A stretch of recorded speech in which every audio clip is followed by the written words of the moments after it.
Explaining football to the friend who's just there for the nachos? Hard. Tailgating from home like a pro with snacks and drinks everyone will love? An easy win. And with Instacart helping deliver the snack time MVPs to your door, you're ready for the game in as fast as 30 minutes. So you never miss a play or lose your seat on the couch or have to go head-to-head for the last chicken wing. Shop Game Day Faves on Instacart and enjoy $0 delivery fees on your first 3 grocery orders. Offer valid for a limited time. Other fees and terms apply. Hi, everybody. Sharyl Attkisson here. I hope you enjoy this special From the Archives edition of Full Measure After Hours.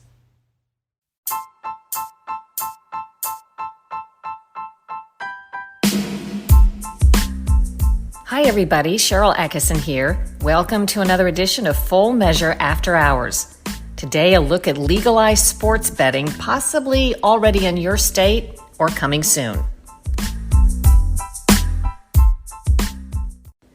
This coming Sunday, that's November 21st, I take on the topic of legal sports betting. Much like legalized marijuana, which we've also looked at, there is a major concerted lobbying effort going on state to state to try to make this formerly illegal thing or activity legal. And the effort is quite successful. As always, there are differences of opinions on the benefits and harms, a lot to consider. I'll be reporting from one of the country's most robust and fairly new sports betting markets, the state of Colorado. Sports betting became legal in Colorado on May 1st, 2020, as it happens, just about the time the COVID shutdowns arrived, which was not great news for that industry. The casinos shut their doors. The casinos are where the sports betting has to take place under the law in Colorado, and most sports stopped. Well, I said it has to take place in the casinos unless you're doing mobile sports betting on mobile apps. And there are a lot of those making it easy for almost anybody in Colorado to place bets using their phones. Interestingly, I asked some of the experts who I interviewed, how do you know someone's really in Colorado when they're making their bets on the phone because they may be in another state where it's not legal, and they have a geo-fencing way to figure out if people really are in the state boundaries? One of the regulators told me they can even tell if someone's flying in a plane over Colorado trying to place a bet. They're not allowed to do that, but they said they can tell. In any event, with the casinos closed and a lot of sports shut down too, what was there to bet on for these people who got so excited because now sports betting had become legal? Well, there was tons of betting on ping pong, table tennis, I guess they call it officially, particularly Russian ping pong, which was going strong. So there may not have been as much football, baseball, and basketball going on, but there was a lot of ping pong, and it generated about $63.5 million in sports bets in Colorado during 2020, once sports betting became legal in May. What are the benefits? What do they do with the money? Well, there's a 10% tax on sports gambling revenue, and in Colorado, it largely goes to benefit Colorado's water department. You'll hear in an interview in a minute why that is, why that was sort of the chosen beneficiary in Colorado. But this is all happening in many states ever since the Supreme Court basically threw out a federal ban on sports betting. That was in 2017. So now a couple dozen states have some form of legal sports betting, and it's approved and coming soon in more. A concern that was raised while we were covering the story is how many gamblers find this irresistibly addictive to their own detriment. And so they have put some tools into place to try to help bettors set their own limits. But of course, if you're a gambling addict, you probably can't set your own limits. So you'll also hear from the first certified gambling counselor in Colorado who has a private practice, but she works at prisons and a psychiatric hospital, and she treats these gambling addicts, which she said, boy, they started coming to her pretty quickly after gambling was legalized, particularly during COVID, where she said people didn't have much to do and they were staying home and discovered these mobile apps that they could learn about gambling and take part in sports gambling even when everything else was shut down. So the first person you're going to hear from today is a man named Dan Hartman, who I spoke to. He is the director of the Colorado Division of Gaming. I've been with the Department of Revenue for 29 years in the racing division, so regulator over horse and dog racing, and that was up until recently, 2 years ago, came to the Division of Gaming. But I also, in 2010, brought up medical marijuana, the licensed medical marijuana program here in Colorado, and I did a short stint as a liquor director. So we've had quite a few of those kind of businesses here in Colorado. What's the idea philosophically behind you being involved in bringing those ventures to Colorado? I think we as the Department of Revenue, or in our specialized business group, we get those kind of programs to come up just because they collect a lot of revenue. There's a certain amount of regulation that goes along with them, new rules, those kind of things. So having done that, worked with stakeholders, done all those things, they've chosen me and brought me into these kind of things. Okay. When it comes to sports betting, can you give me the abridged version of how this got started? What is the history here in Colorado and what's going on? Sure. So when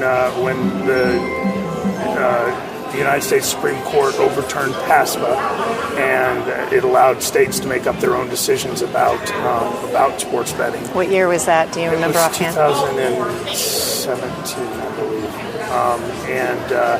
So they did that. We actually took an active role in the Department of Revenue and started putting together some information about what it might look like if it came to Colorado. So the legislators started looking at it.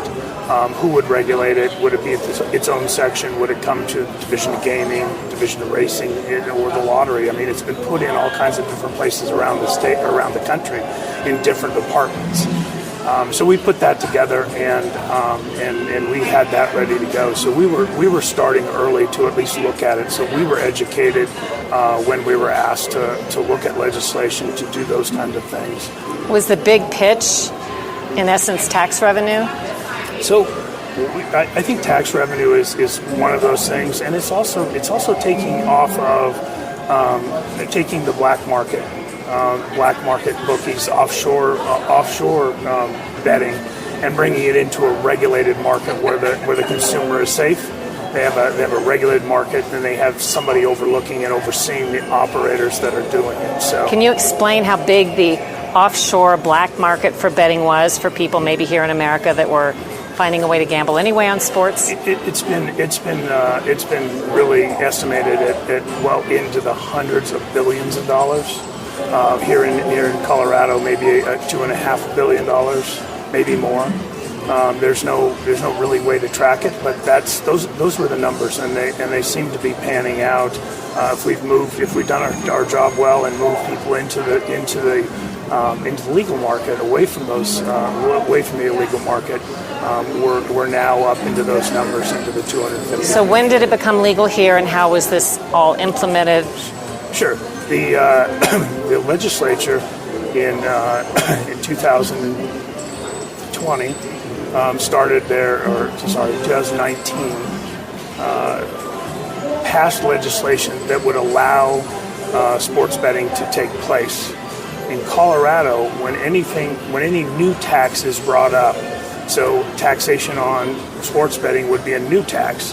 That has to go in front of the vote of the people, so statewide vote of the people. And so when they put the enabling legislation in, it came before the vote.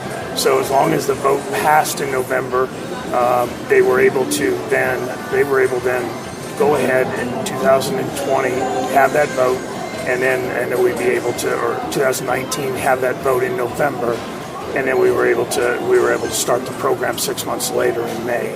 But the vote went in front of the people for the tax, that 10% tax here in Colorado, and it narrowly passed, but it passed. And so was it worded in such a way in the referendum, when people voted, it was only to be allowed places where there were already established casinos, the 3 places in Colorado? It did have all of the places that it would be. How the legislation was put in. It didn't get into the real nitty-gritty, but it was going to be connected to the gaming industry. And what have you noticed so far? We've noticed that this form of entertainment in Colorado is being well received. We've got a lot of, we have 33 casinos here in Colorado. Each one of those can have a master license to have a operator. And right now we're at about 17 operators, and probably soon to be quite a few more. And maybe up to that 33 by within another year or so. But that gives a lot of competition here in the state. A lot of different operators that are doing it. But it really has been it far exceeded our expectations of numbers coming out. We thought it might start slow, come out and then get started. We opened in May of 2020, which the casinos were closed at that time due to the pandemic and no sports. But we opened with 4 operators and really pushed forward. And so you operated during the pandemic? We did. Were people coming in here to bet, or they were betting? It was all on a mobile app. So in Colorado, you can come into a retail book like we're sitting in, or you can sign up and you can bet online from your mobile app on your telephone. Do you have any early numbers? Do you have any idea how much the casinos are making, or the companies that do the sports betting, and how much in tax revenue is coming in? Sure. So the first year, we did wagered, the state of Colorado wagered over $2.3 billion.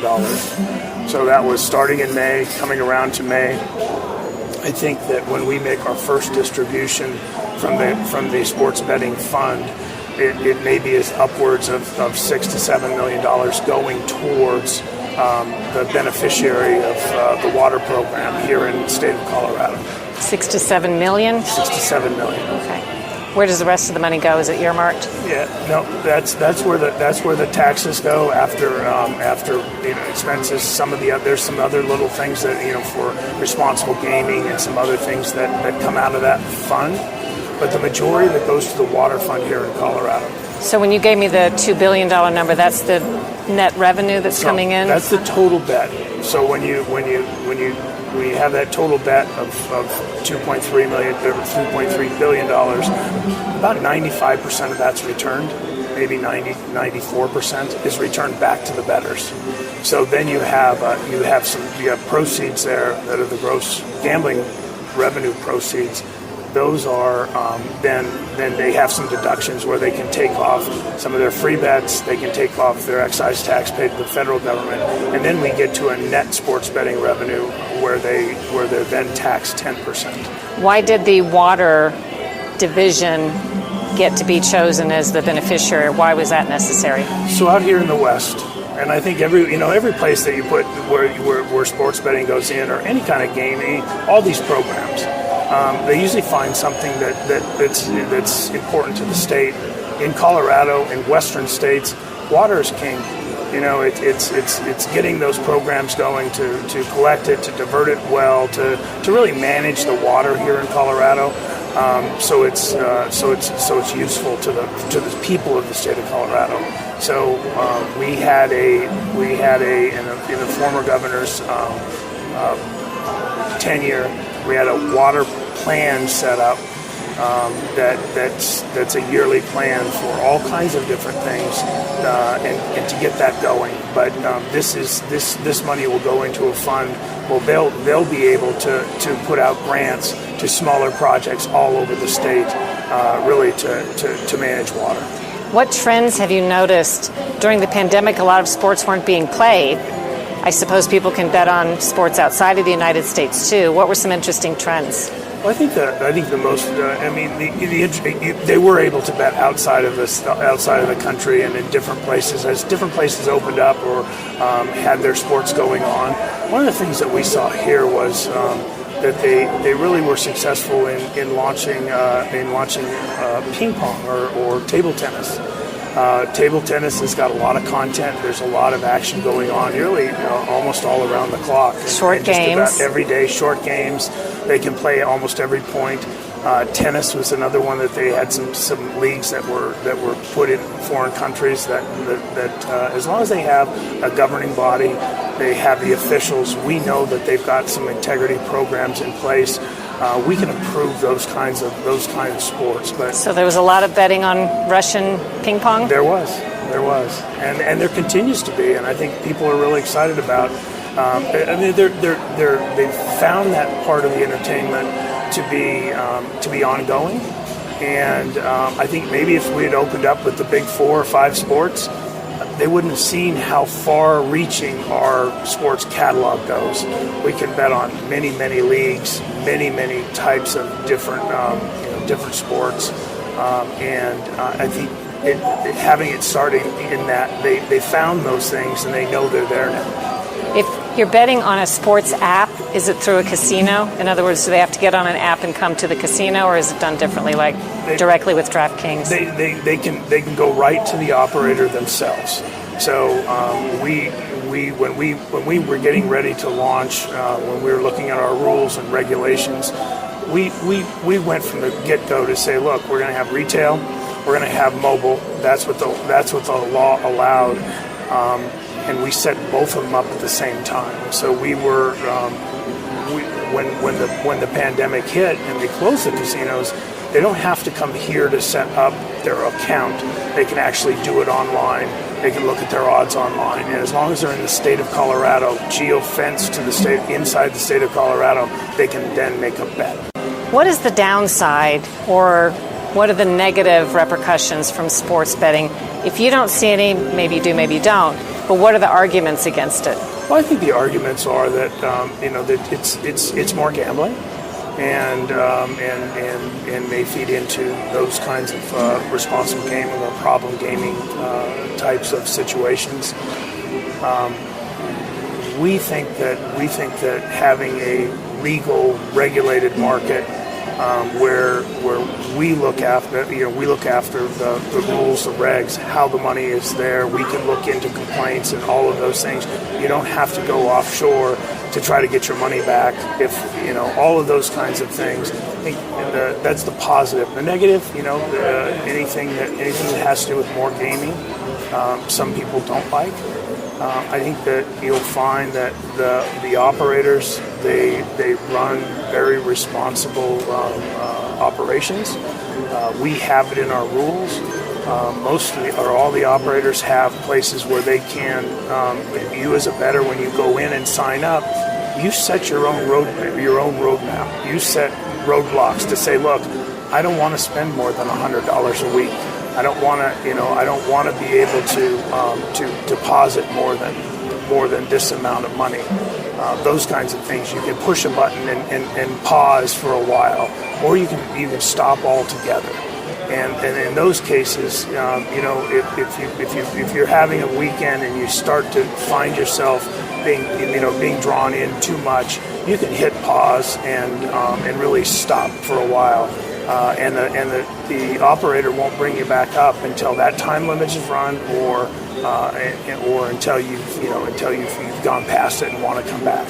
Well, the only problem is if you're an addict, you're probably not necessarily going to take yourself off. Well, and they may go to other places, but I know that the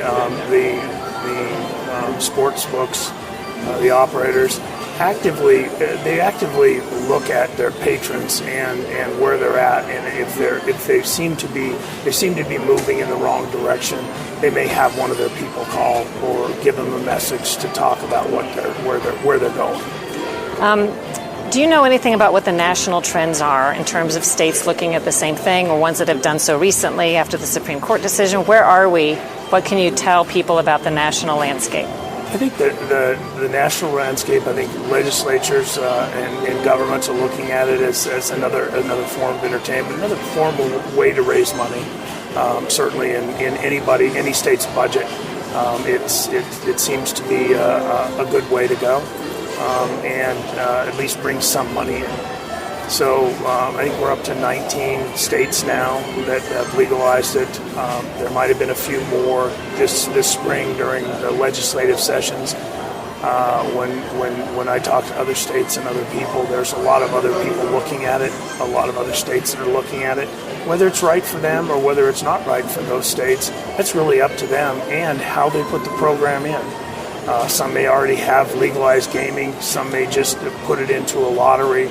There's been a lot of different ways that the states and legislators have gotten creative in where they put the program itself. If people don't know much about it and are wondering, what's sort of your takeaway message for them if they're saying, I don't know what this is all about, and I don't know if it's coming to my town, but what would you say? Well, I think it's been good for Colorado. I think we see money that's going to go towards the water program, a beneficiary, whatever that beneficiary is for their state. I think that most people think that the sports betting is going on anyway. So it's going on illegally in states, going on offshore and doing those kinds of things wherever they can get from the internet. And I think bringing it into a regulated market it really gives people a little bit safer environment to do it in.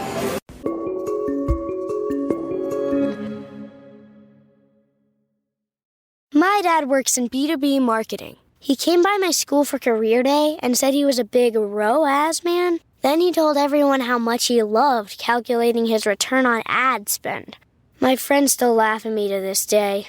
Not everyone gets B2B, but with LinkedIn, you'll be able to reach people who do. Get a $100 credit on your next ad campaign. Go to linkedin.com/results to claim your credit. That's linkedin.com/results. Terms and conditions apply. LinkedIn, the place to be, to be. Bombas presents unsolicited gifting advice. Number 1, if they say not to get them anything, get them something. 2, underwear is a great gift, just not for your boss. And 3, those absurdly soft Bombas socks and slippers you've been eyeing for yourself, they'll love those. And the fact that for every item you purchase, another is donated to someone who needs it, they'll love that even more.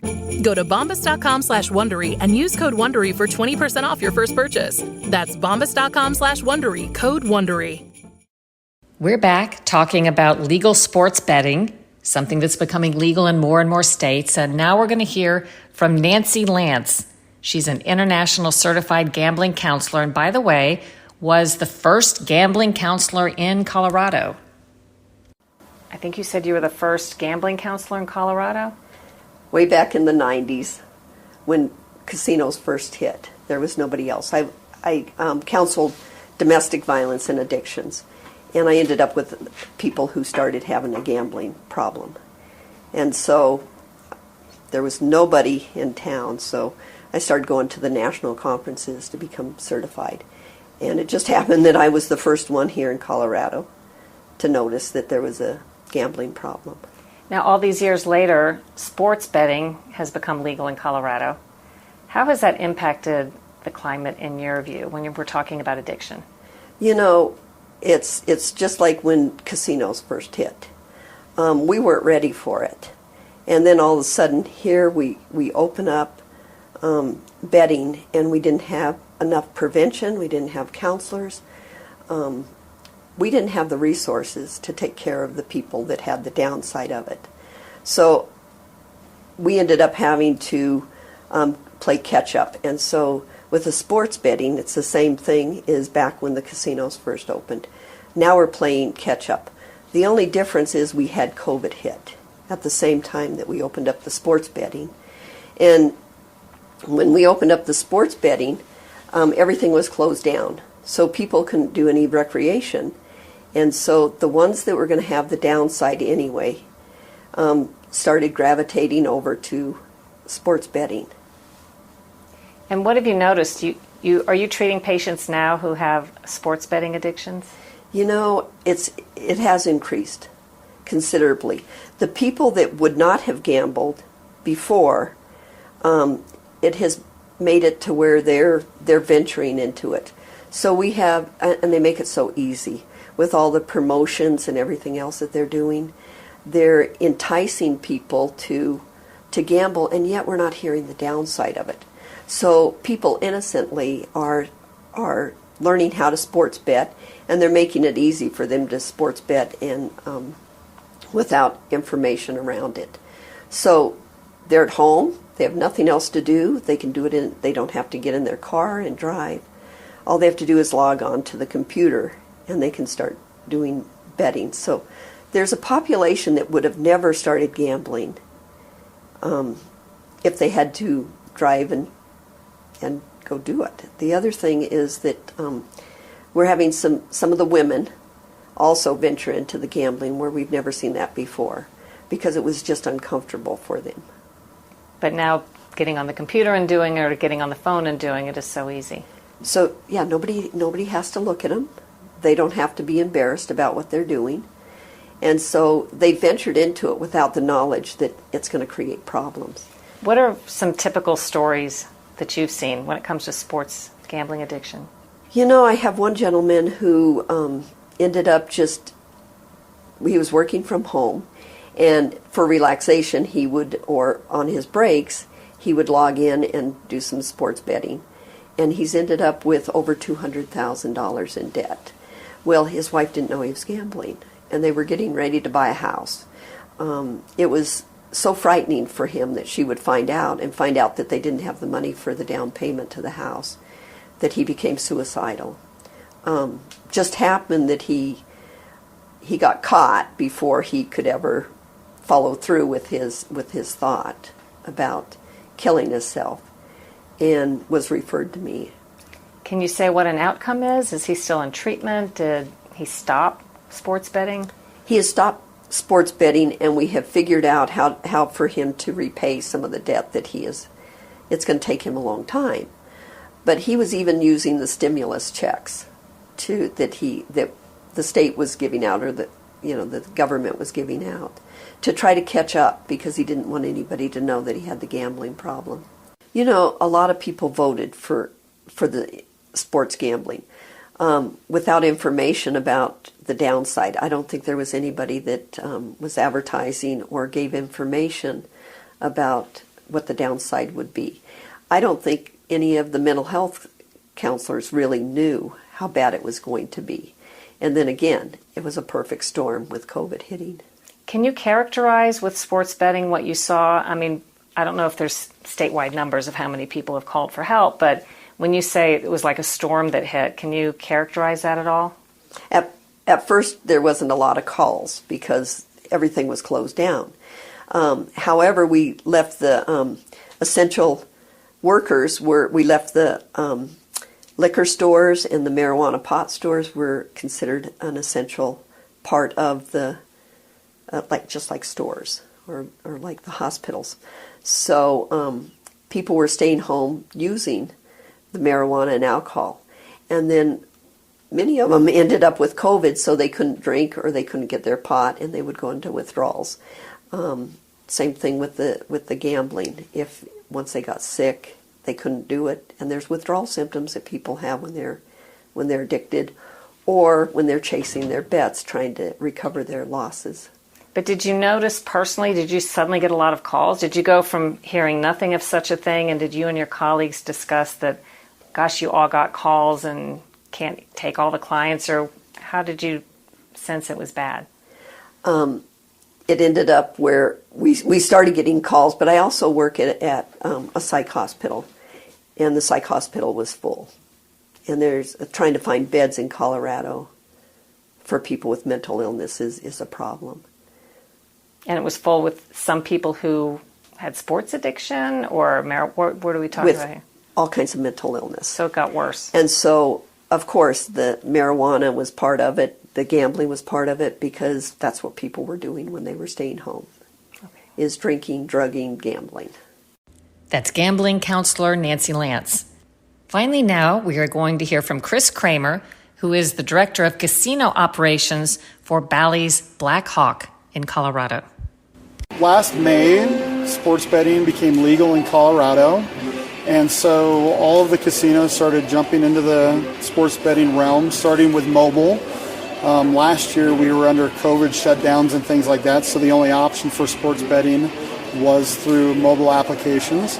And then later, as the year progressed and things started opening up, the retail operations started coming online.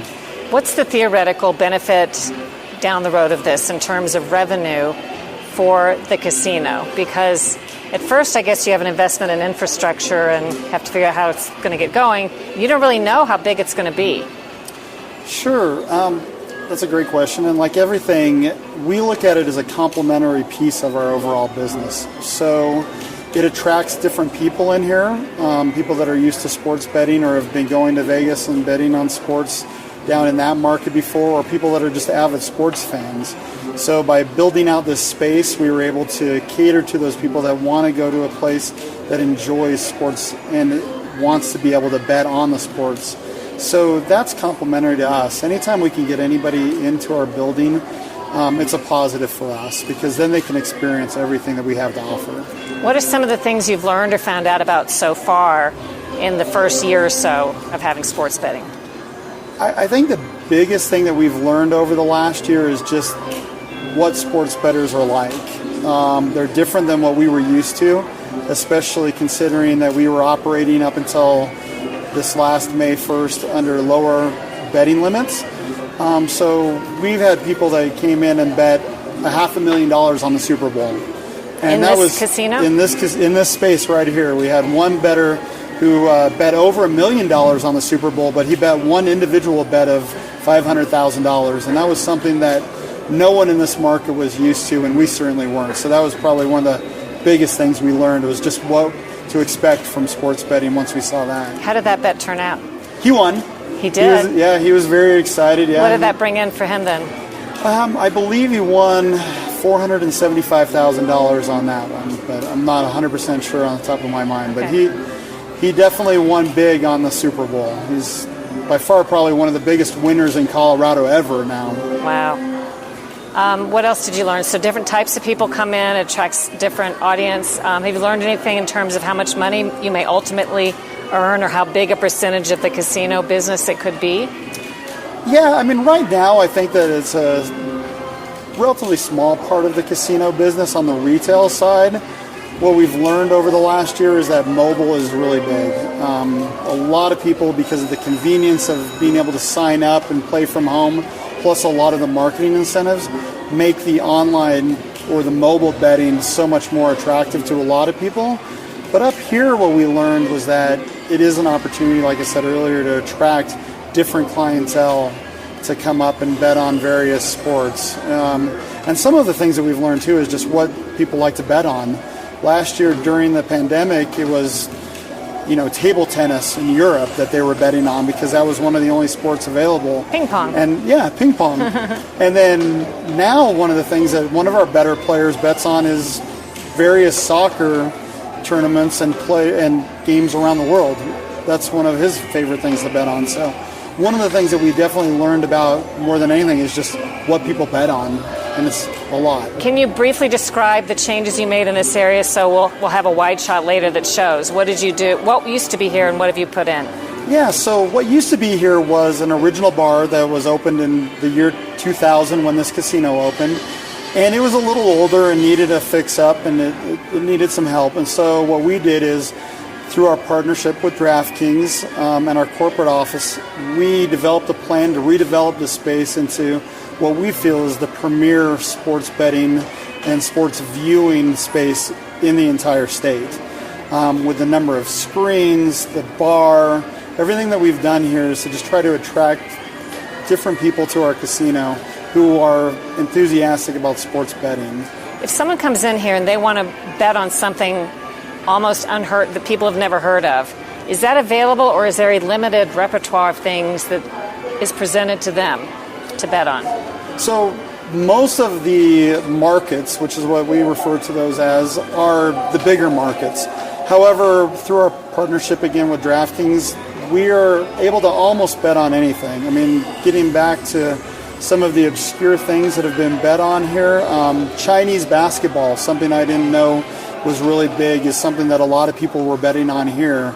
And if there's ever some market that any of our players want to bet on, sometimes we just have to pick up the phone and call, DraftKings and say, hey, we've got people that want to bet this market, and they will look into it. And so they can open up markets in almost anything that's related to sports. Sports betting seems to be coming to more and more states. There are a lot of people who don't know much about it, and there are a lot of people who maybe think they're against it. Are there any negatives, and what would be your answer if someone says, I'm worried about this? So my answer is, they don't need to be worried about sports betting coming, because it's already there. Sports betting has been going on in every state pretty much non-legally since the beginning of sports. What this does is it brings legitimacy to the industry. It allows for there to be protections in place for the consumers, and it allows a safe environment for people to bet where they know that they're not going to have any issues with illegalities or anything like that. They have an opportunity to safely do something that is fun and that a lot of people have already been doing. So to anybody that has those concerns, I would say the concerns really aren't there. This is just a better way to do something that people have already been doing.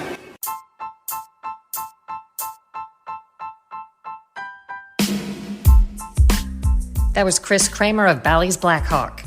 If you want to hear more about this story, I hope you'll catch this Sunday's edition of Full Measure, where legal sports gambling is the topic of my cover story. That's Sunday, November 21st.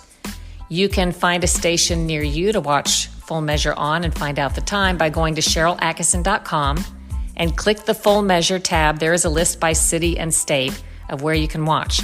If you don't have a Full Measure station in your town, you can always watch online. Super easy. fullmeasure.news, either live at 9:30 a.m. Eastern Time at fullmeasure.news on Sundays, or you can watch replays thereafter most any time, because we post these segments and the entire program about 11 or noon Eastern Time on Sundays after it's aired on television. We also have a free app called Stirr, STIRR, and it doesn't just have Full Measure live and on demand there. It has that, but it also has a lot of other cool programming and entertainment and even local news. The Sinclair stations have their local news on Stirr, so you can set your station. And maybe the town where you live has a Sinclair station. You can watch your local news on the Stirr app, live or on demand. Or how about someplace where you used to live? You want to see what's going on in the local news there. Or a city and state where you're curious about, you want to see the local news. Well, check it out on our app, Stirr. Again, it's free. That's STIRR. Do your own research, make up your own mind. Think for yourself.